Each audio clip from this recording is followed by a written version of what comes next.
I'm Danny Dyer, and this is the Real Football Factories International. I played Tommy Johnson in the film The Football Factory, which was all about football violence. Fucking nutters.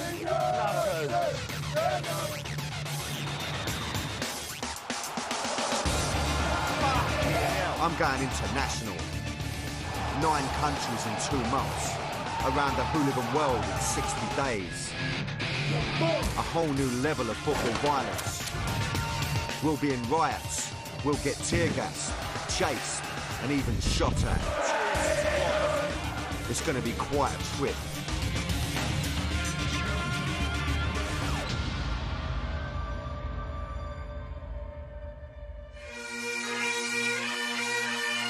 This week on the Real Football Factories, I've come to a place that's both beautiful and brutal.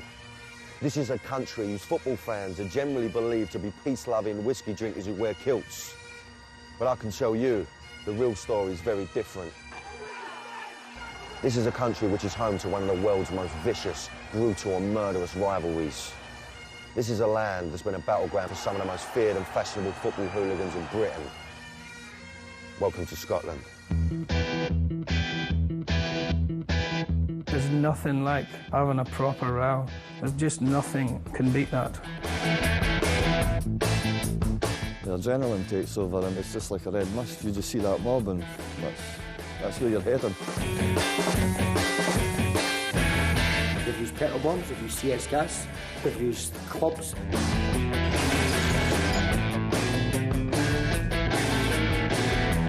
I travelled up to Scotland to find out the story north of the border in the world of football violence. I'm going to be in Glasgow, home of Celtic and Rangers, known as the Old Firm, arguably world football's bitterest rivals. I'll also be in Aberdeen, where I'll meet Scotland's first football casuals. And then there's Edinburgh, home to the weapon-wielding hooligans of Hibs, who turned their city into a fortress.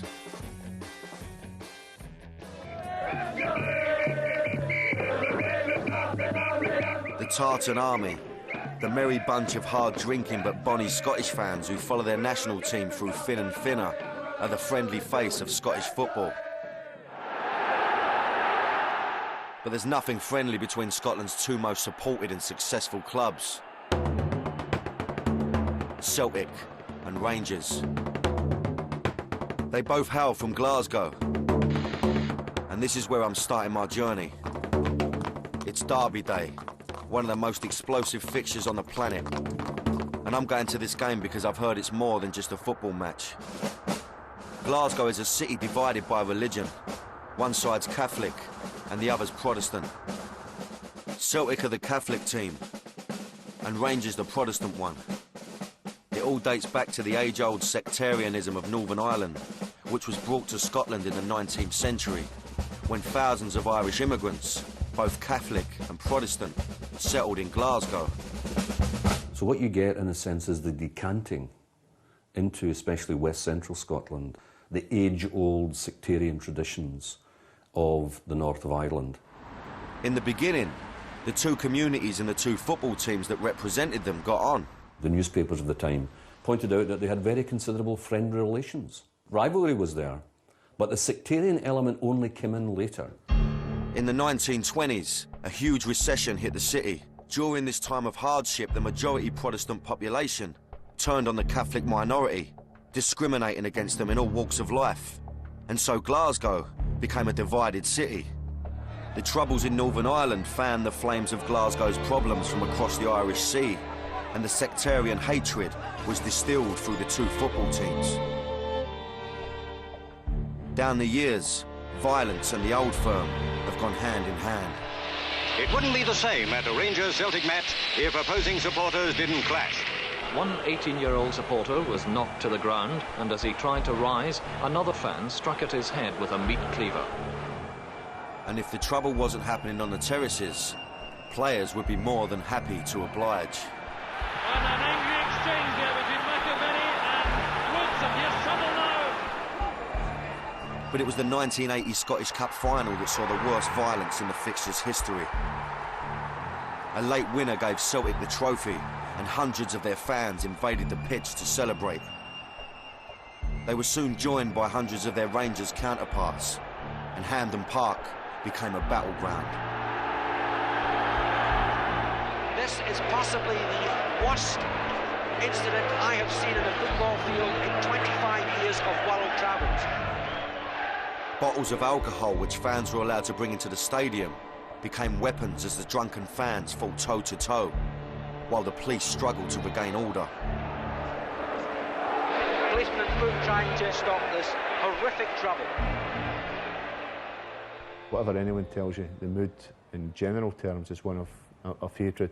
People who, certainly for the duration of that match, support their team with a passion, but it's a passion which has got a negative connotation to it. This is Jim McTaggart, ex-member of Rangers mob, the intercity firm. Jim is banned from Rangers for life and served time in a Dutch prison thanks to his overzealous commitment to the ICF cause.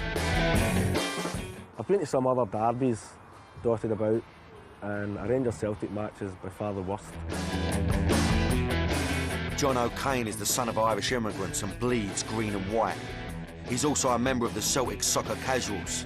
He has a record of football offences longer than the proverbial arm and was jailed 2 years ago for this attack on a pub. It's probably the most intense rivalry anywhere in Britain, anyway, by far. Every game, doesn't matter if it's a old Glasgow Cup match, there's still going to be trouble. There's riots, there's fights. Referee getting attacked, people invading the park. There's people getting stabbed, killed. Horses chasing people along the main roads and madness. And only because of Celtic Rangers fans. They do hate each other. So what I wondered would happen at the game. I'd come up to Glasgow to the Old Firm derby to get a taste of it for myself. I support a passionate club, West Ham. I understand what passion's about, but I mean, this is powerful, man. I tell you, this is powerful. You can smell the atmosphere. You get a taste of it. You can taste this tension. It's just, you know, it's really hard to explain. These are two clubs that despise each other. They absolutely, I mean, it's political, it's deep, and it's like they're so close. It's unbelievable. I think it's important to differentiate between a normal match where your concern could be for pre-planned disorder between known hooligan groups, and a Celtic Rangers match where your concern is more for spontaneous disorder. Just had a constant stream of the Celtic, right? They've allocated the other side of the road, but they're surrounded by Rangers, all Rangers along here, look, and they're just giving it to them. Look, even the bird that works in the car park, look, giving it to Bigham. You just sense at any point it's going to kick off, and I mean kick off, and if it goes, you know it's going to go. But, you know, fingers crossed, it's going to be sweet. We're going to have a nice game today. I'm going to get a feel of what it's about, and I'm not going to get my head kicked in. To ensure that didn't happen, I've met up with Celtic soccer casual John O'Kane. This was the closest John could get to the game. He's banned from attending any football matches because of his football crimes. Just talk about a bit of the trouble you've seen at these games. Oh, the worst one ever was the main game, the Celtic Rangers game, got cancelled at Celtic Park. So 60,000 came here for the reserves. There was a riot. And this is for a reserve game? A reserve game, yeah. Papers next morning, headlines, 184 arrests, and that's only reserves. Oh. It was mayhem. The police were totally unprepared. So you was involved in that tear-up, John, was you? I was there, aye. I was one of the 184 arrests. Yeah, was you? Aye. It's the hottest ticket around, and I'm lucky enough to have got one. In the Celtic end. It's now time. Now that, I'll tell you what, mate, that now, I should put that away because someone's going to bash me over the nut. And listen, I'm going into the Lion's Den, mate. I cannot wait. I can't wait to get in. I want to go in and have it, all right?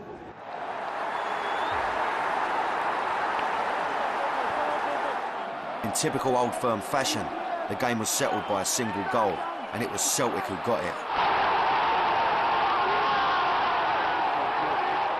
The game might not have been a classic, but the atmosphere was incredible. I'll tell you what. I'll tell you what, man, it's like being pumped full of drugs, honestly. It was amazing, absolutely. I'm blown away at the moment, my head's pounding. I mean, that was powerful. It was something that I've never experienced that before, ever. And I'll tell you what, yeah, You're only on this earth once, and I would say to you now, you've got to experience an Old Firm derby, mate, I tell you.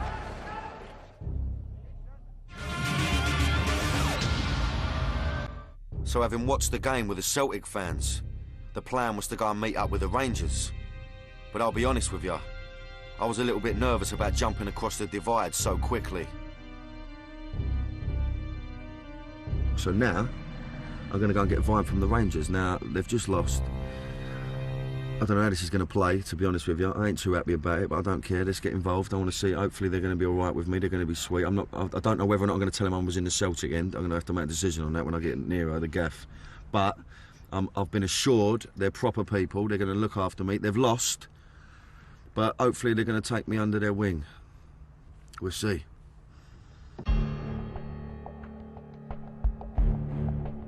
I was heading into Bridgeton, a tough and staunchly Protestant part of Glasgow.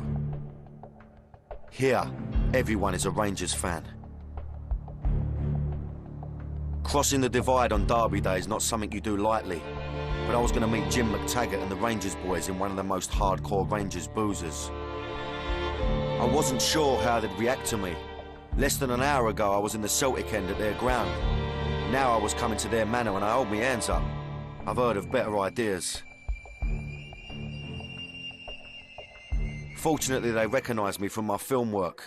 I was given a warm welcome, a pint of the local brew, and I was soon back to my usual self. Listen, thanks for talking to me, Jim. I appreciate it, mate. I've been wrapped around the Celtic today, yeah, and I want to get both sides of the argument, yeah.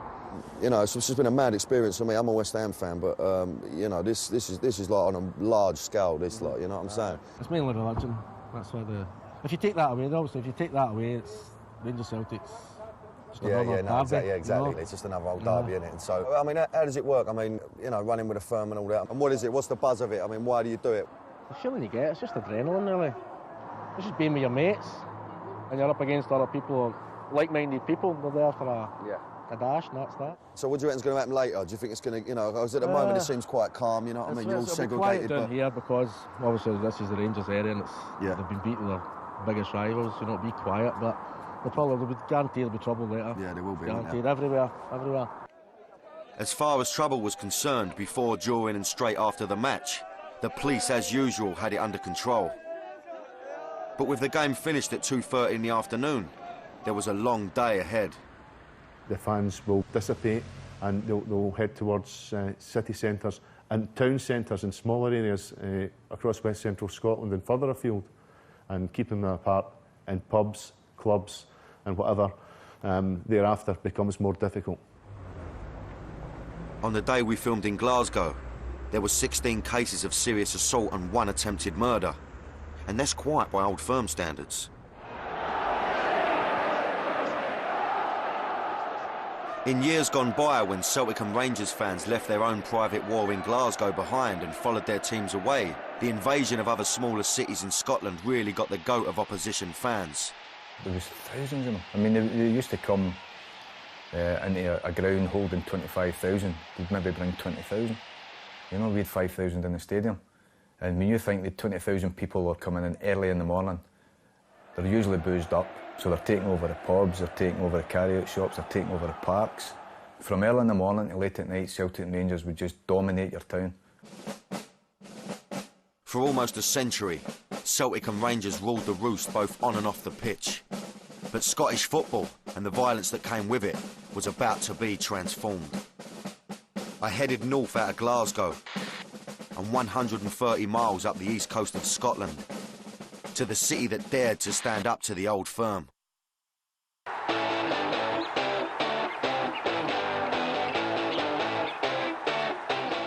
In the 1980s, Aberdeen, more famous for farming than football, broke the Old Firm's dominance.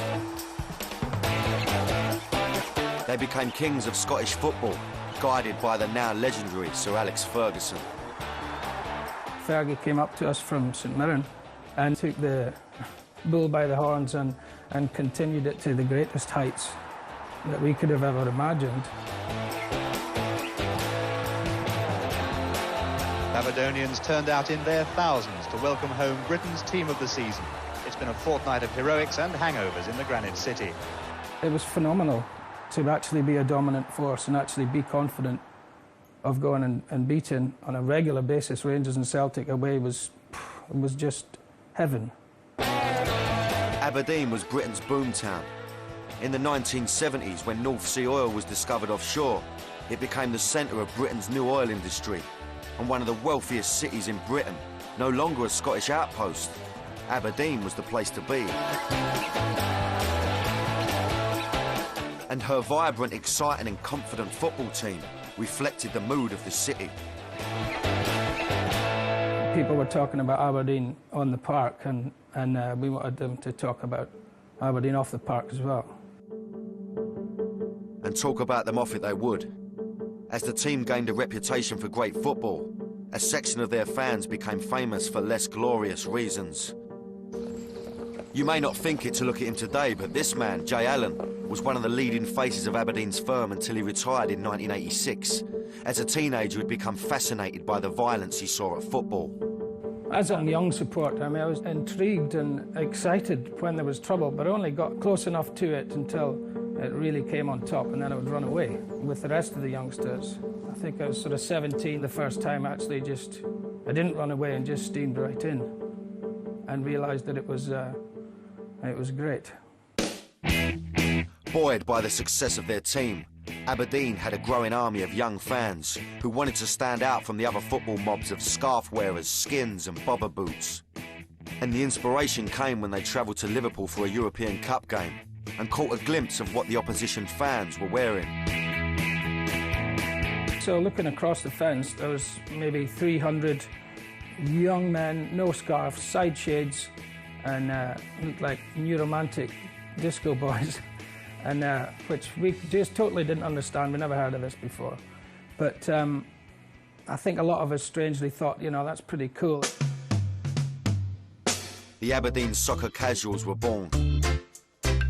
Scotland's first casual hooligan firm. So here I am, sunny Aberdeen. Beautiful, it is absolutely beautiful. I think it's the furthest north I've ever been in my life, and it is absolutely taters. But I'm here to meet up with some of the original members of one of Britain's first casual firms. This is Bob Carmichael, Aberdeen born and bred, oil rig worker, and a member of the ASC for the past 20 years. So, you used to mob up, how many of you? Probably, you're talking like 400, 500. But at a home game, you could end up sitting in that south stand with 1,000. That's a good firm, isn't it? Oh, aye. Do you reckon it had anything to do with the team at the time, the success the team was? Oh, aye, that was a major play in it. Like, I mean, the clothes started changing, and then that made a difference. The guys were standing out. There was no football colours on or anything like that. Folk were trying to put on tracksuits and designer gear and golf wear, tennis wear and stuff like that. And then the oil industry was booming then. So people had money.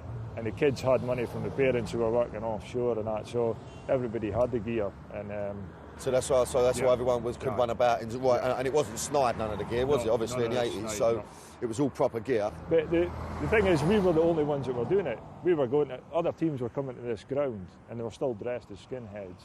They were still dressed as punks, and people were like, you know, who's that crowd there? You know. Okay. So it's always nice to have a tear up with a nice bit of clobber on. You know what I mean? It was the 1980s, and football violence in England and Aberdeen came wearing a designer label, but the rest of Scotland was lagging behind. At other clubs such as Motherwell, the hooligan element was still into the traditional skinhead bobber boy look. Ex-Motherwell mob member Matt Johnson was one of them, and he didn't think the casuals looked up to much. We're all big tough skinheads, you know. We looked at these guys with big wedge haircuts and tight jeans, big white trainers, and we just says to ourselves, who are these puffs? We expected they would run, you know. The puffs were going to run.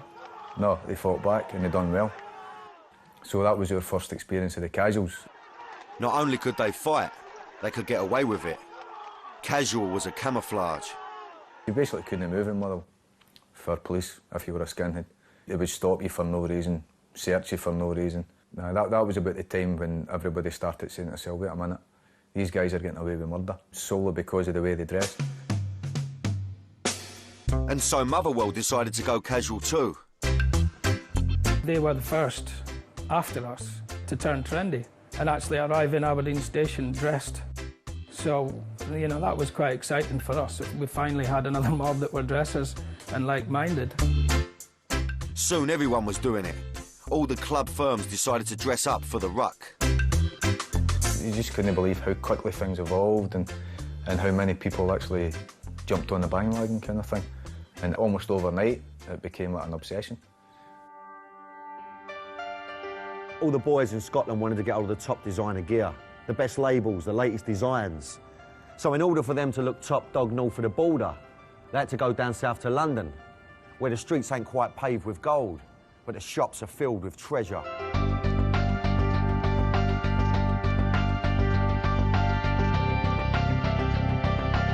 It was taken very seriously, and a lot of money was spent on clothes. For working class guys to shell out maybe about half their wages on a tracksuit top was unbelievable. And it just went beyond all proportion. A lot of the boys used to write letters into the face, slagging off the other teams for not being up to speed with the fashion. Scotland was now a casual battleground, and the police were caught cold by the new design of violence. It did catch us unawares at the time. A quarter of a century ago, we did not have the sophistication in terms of intelligence, which we do now. I think now we're better placed to combat these type of organised hooligan groups than we were in the 1980s. It took them years to get in control of it. That's why the early years were so much fun, because they didn't have a clue what we were all about.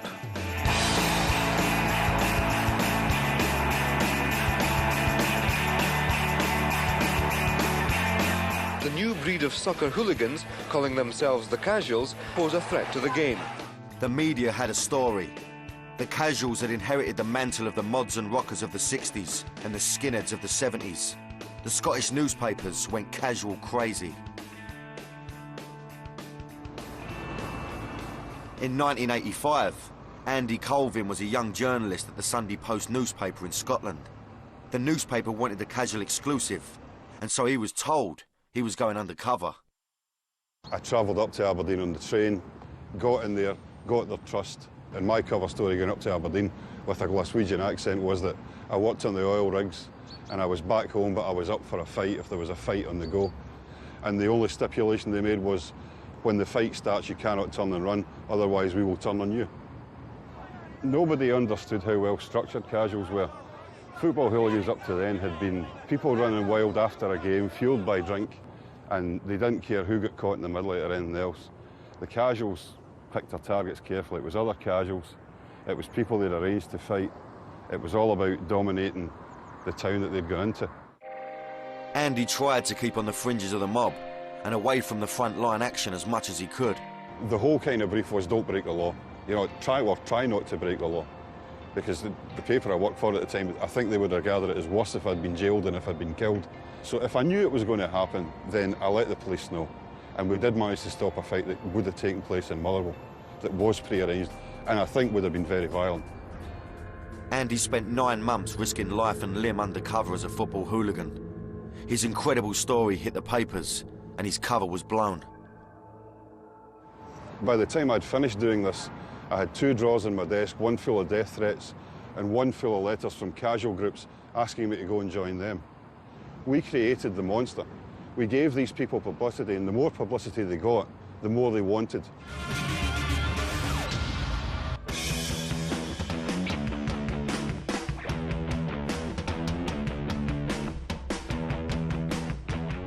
I'd been in Scotland for 4 days, and I'd heard some incredible stories from Glasgow and Aberdeen. But what about Edinburgh?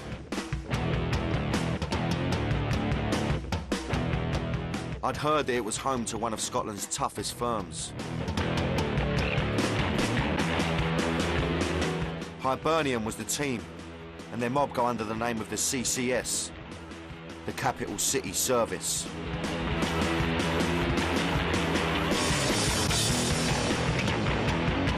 The Hibs crew started life when gangs from different parts of the city came together under the one banner. Ex-service member Derek Dykes is 39 years old and has over 30 convictions for football violence. He was there when it all kicked off. It was the gangs, like all the different gangs for our different areas, and I used to go along with the gang for Leaf when Celtic and Rangers and that used to come. And they used to park at the bottom of Easter Road, and there was a railway bridge. And when the buses went past us, we just dropped bricks through the skylights, which that's how I basically started. And then it was 84 when we actually got a mob together. That's when I became a boy, as they say. Whenever opposition firms travelled to a game at Hibs' ground, their firm would be waiting, hoping to dish out a bit of capital punishment. This is a street that all away fans have got to come down to get to the stadium. And this street here has seen many battles in this street. This is one of our favourite places for attacking away firms. I like this street. Many memories in this street.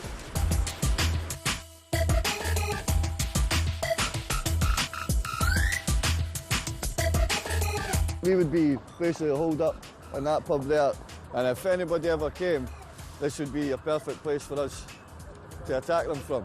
And it'd be funny because when people used to come Easter Road, they'd say 1 minute there was none of them, and then the next minute there was hundreds of them. They were like rats coming out the sewer.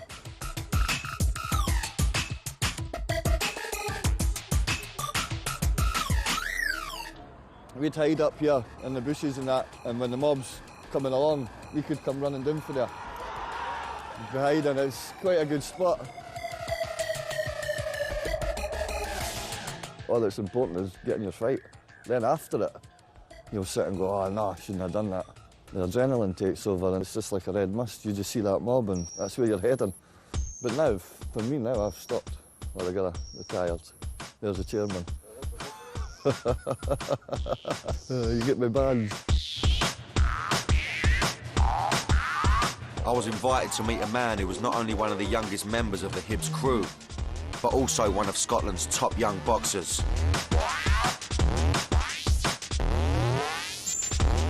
The Holyrood gym is run by Bradley Welsh. Back in the mid-80s, he was running the young Hibs firm, known as the Baby Crew. Be like a Russian peasant in a French patisserie. I don't know what to expect from this geezer, honestly. He's obviously got something about him, hasn't he? Sounds like the sort of person you'd want beside you if it all got a bit on top. See, he goes around twice. He goes around twice, that is. That's a naughty dick. I must have been this size.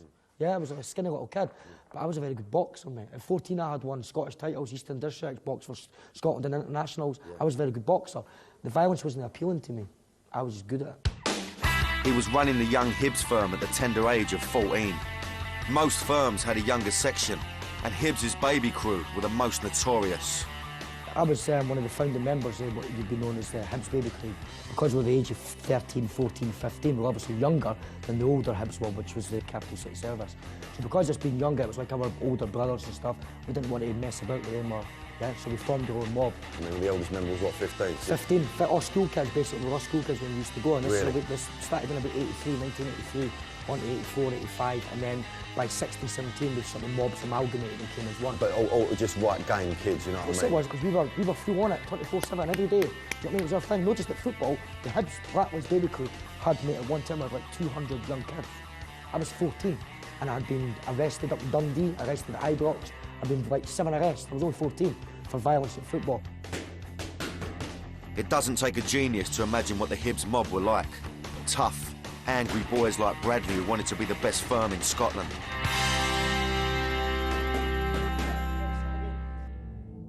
And in the mid-80s, when Hibs began to emerge as a fighting force, the mob that wore that crown were Aberdeen. And one of their members was this man. From 1984 to 1990, Dan Rivers travelled all over the country with the Aberdeen Soccer Casuals.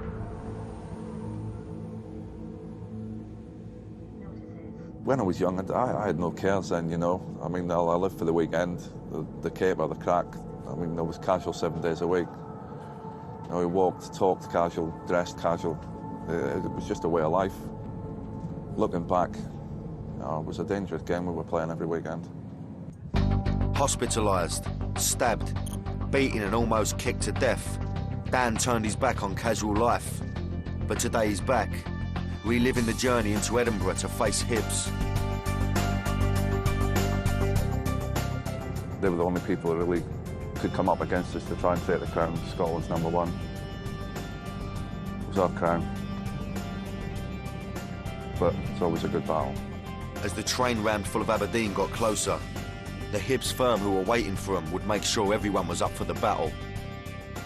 Basically, you only wanted the best to be there. They're the ones you can trust. They didn't like the look of somebody, or if they knew somebody wasn't brave enough, you wouldn't come there. You would be told you're not coming there, and you'd be sent on your way. It was the same story back on the train. You know, I've seen what's happened to boys that ran away or backed away. It just wasn't worth your life doing it. You were there to do a job, and that's what we did. I don't know what it would be like sitting waiting with a bunch of soldiers to go over the top, but you would imagine there would be nerves there. The casuals were almost like that wherever they went. They were waiting to go over the top. They knew there was a fight waiting for them when they got there, and yet complete calm. Just a kind of, it was a sense of purpose, a frightening sense of purpose to know that you're going in to both practice violence and have violence practiced against you. But even the most hardened boys would have a last-minute case of nerves. I mean, you get the butterflies and that would start, because you still didn't know what was waiting for you, what was happening, who was there, how many. There would be an element of fear, but that fear will drive you on. You've got to take that fear with you and use it to your advantage. Once the train had pulled into Edinburgh station, the two mobs headed into battle.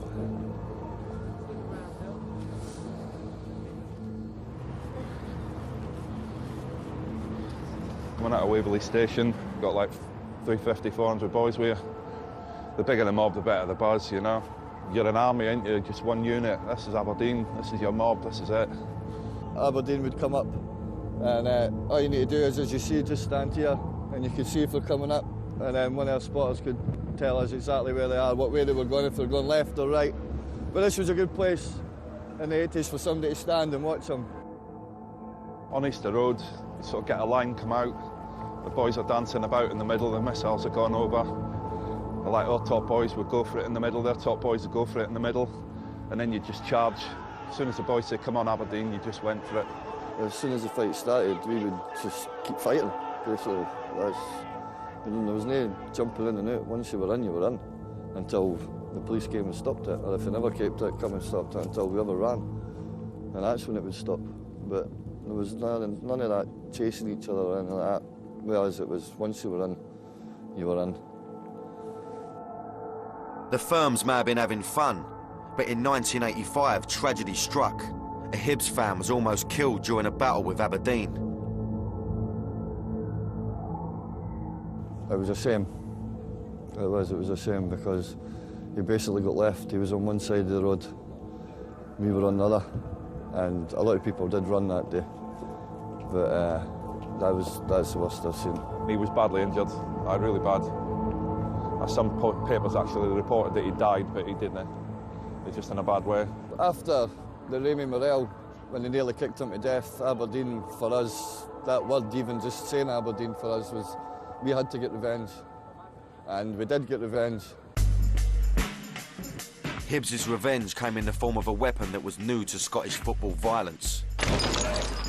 Aberdeen's mob were coming this way, into the train station. And as they were sort of turning the corner, we were all mobbed up over there, coming for that end, and it was just as busy as basically what it is now. And just at the bus stop, the petrol bomb got thrown. It landed about here. See the flames up in the air and the bottle smashed in the middle of the road. You know, I think that just stunned everybody. Turning a corner, really, in football hooliganism. It was a buzz. It was a good buzz, but then we got the buzz more to see Aberdeen run. That was our buzz. Just a pity that we couldn't catch any of them. That was definitely a turning point, that petrol bomb incident. That was them saying, you're not fucking coming down here and doing it again. But that was more us taking over the #1 spot, because Aberdeen were the best at that point, and then after that we just continued, and every time we played Aberdeen, everybody would come out for Aberdeen. That was like our biggest game, biggest rivals was Aberdeen. Back in the gym, Bradley explained to me how the Morel incident was a turning point for the Hibs firm. From that day on, the Hibs mob just went from strength to strength. Organisation came in big time. We were the most organised mob. Mobs were travelling all in the country with 200 and 300. We would take 120, because it'd be 120 good boys. What we would do is we would travel to their place first, before they could even got on a bus at 10 o'clock in the morning and come through. We would be 120 strong, through sitting in a pub in Motherwell or in Dundee or Aberdeen. We used to go up to Aberdeen at like 6:30 in the morning. I was going to ask you about, are Hibs, are they famous for carrying weapons, or...? Has there been instances that the Hibs mob have came up and have used weapons? Yes. They've used petrol bombs, they've used CS gas, they've used clubs, they've used knives, and that was primarily just against Aberdeen. Mate, it's hard to explain, but football violence back then was the part of camaraderie, and you know, that's why we were called the family. We were a strong unit. It was great, mate. We were the kiddies. So before I left, there was just time for a quick training session, just in case anyone wanted to get a little bit leery with me on me travels. Fucking get up there.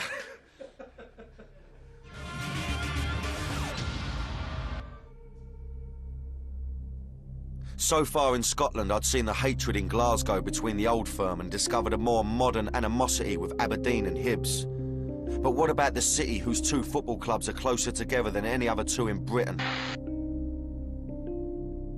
I was going to Dundee. Because what on earth happens when two rivals are literally on each other's doorsteps?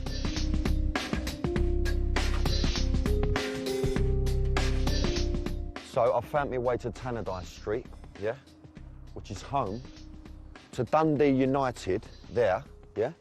And now, you ain't gonna believe this, and there's Dundee. Now, I've never seen anything like that before in my life. They're so close, it's ridiculous.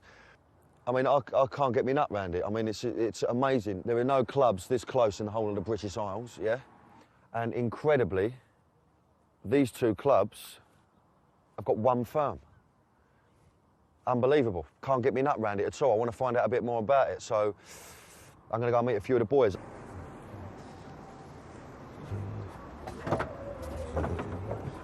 The Dundee utility crew are one of the most active firms in Scotland. Got a couple of pubs we just want to get a much drink. So I just want you to explain to me how the Dundee utility crew come about. Because Dundee's such a small place, I mean, it's what, the fourth largest city in Scotland, but it's not very big really. Yeah. We decided that all the main boys from United and Dundee, because we were all mates who drink together on a Saturday night, would go away to whatever game, and then it just went from there. So okay. 1 week it'd be away with Dundee, the next week away with United, away with Dundee, away with United. What about when you play each other? How does that work? There's no violence or hatred towards your mates, but you hate the team, and so you just stay in your pubs, go to the game, and then hopefully your team wins. After a game, if United have been beaten, which has happened a couple of times, it's a nightmare. So it's friendly banter. It never ever comes to blows. It's just like no. We're all friends. We're all friends. Everyone else are friends. 5 members of the Dundee utility were jailed for a total of 8 years after they were involved in disturbances before the Scottish Cup final against Celtic in Glasgow. That organised hooligan group engaged in a substantial serious disorder away from the stadium, about a mile from the National Stadium at Hampden, and a significant number were arrested and substantial jail sentences were handed out to these people. With the aid of CCTV, the police have managed to get the upper hand in the battle with football hooligans. They're totally on top of us. You cannot get a fight nowadays, no. You know what I mean? You'd have to be way organised, way up the top of some fucking hill, way up the top of Scotland to get a fight. Increased intelligence means the police know all about what everyone's up to in Scotland, as I was about to find out for myself. That evening I was planning on meeting some of the other utility crew and go to a game with them, but the police had other plans for me. My stay in Dundee was about to come to a premature end. The police contacted the production team and requested I didn't go to the match, fearing that my presence would increase the risk of trouble. The old Bill know I'm here, and it's really rammed home to me the fact that they're so on top of it. It's unbelievable. It's like they know every movement of every firm. They know where they're going to be, where they're going. You know, and we're talking about a small game here in Dundee. You know, I mean, I was just going to go watch the game, just get a feel for it. But you know, I've been put a block on it by the old Bill, and the last thing I need is getting nicked. So, you know, the production team have made a decision that we're not going to go now. Someone the police knew a lot about back in the 80s was Aberdeen soccer casual Jay Allen, and in 1986 he got a shock. I didn't really think it was as serious as it was until you realise, Jesus, you're inside, mate. Convicted for his part in a breach of the peace at Motherwell, it was his 7th conviction, and so he became one of the first hooligans in the country to be jailed. I mean, it was really embarrassing for my family and, well, everyone involved in my family and my girlfriend's family. I mean, that was the pit. And I wouldn't put myself through that again. I wouldn't put my family through that again. Today he couldn't be further away from the life of a football hooligan. He runs a small hotel and pub in the tiny village of Methlick, just outside Aberdeen. You know, I had my time at it, and it was really good fun, but nothing lasts forever. Really enjoy being part of village life and various village things. I'm a community councillor as well, running our toilets and helping with the old folks party and doing my fishing and shooting. Wonderful girlfriend. Beautiful son. So, yeah, it's pretty sound. Jay's experiences mean that unlike some people I've met, he wouldn't want his son following in his casual footsteps. I couldn't be too hard on him, could I, really? But I would be a bit disappointed and I would be a bit scared for him. I wouldn't want him to lose his teeth or his freedom. But for John O'Kane, walking away from a life of football violence is not so simple. Despite having recently got out of prison for football violence, he knows that he can never say never. So you're officially retired now, John? Do I need to answer that? Yeah, you can say to yourself, yeah, that's me, I'm not going, I'm not getting involved. But it's a drug, it's an alcoholic. You can't say you're a non-drinker. Alcoholics are never non-drinkers. They're always alcoholics, regardless of when the last drink was. Football hooligans, regardless of when the last time they were involved, will always be football hooligans. On my Scottish travels, I've learned that while some things evolve and change, other things will always be the same. Like any rivalry linked to a centuries-old religious divide, Celtic and Rangers is a hatred that will never die. But organised football violence between firms in Scotland, on the huge scale that it once was, is now a thing of the past. Increased punishments for offences has been enough to stop most of the trouble. But despite this, for a select few, the thrill and the adrenaline rush of football violence remains irresistible no matter what the consequences.